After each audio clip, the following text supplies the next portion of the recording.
16 civilians, 9 of them children. We still don't know who the killer was or what prompted him to leave his base, walk to a nearby village and massacre innocent families in their homes. But all foreign troops have now been put on alert in case of reprisal. Well, let's speak to our Kabul correspondent, Quentin Somerville. Quentin. Well, it has been relatively quiet here in Afghanistan today. The concern for senior officers at the international mission, though, is, was this attack pre-planned, and did anyone who knows that soldier have prior knowledge of the bloody that he was about to commit? Hey, the Sasha. Army on patrol in Kandahar today, but even as shock at yesterday's killing sinks in, there's been no repeat of earlier protests.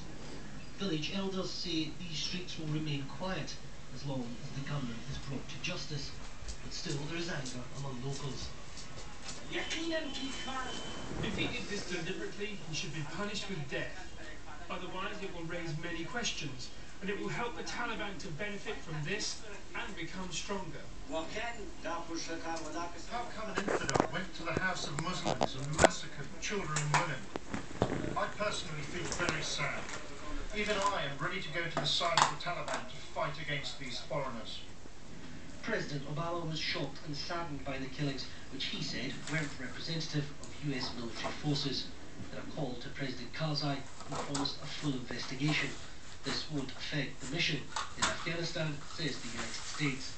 What's not going to happen is that the mission is going to suffer as a result of this.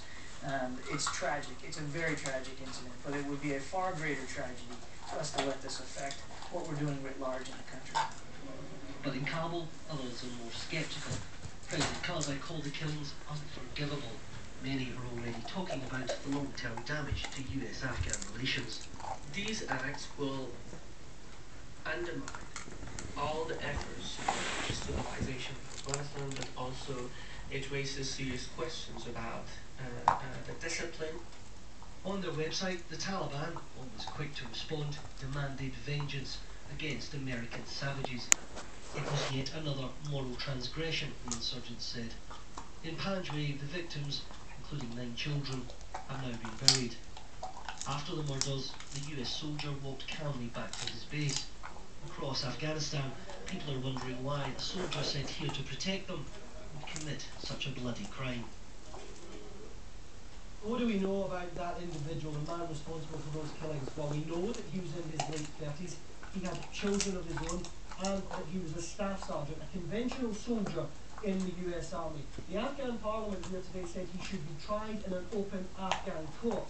The difficulty for Afghan MPs is, because of the agreement between Afghanistan and the United States, he will face a US military tribunal.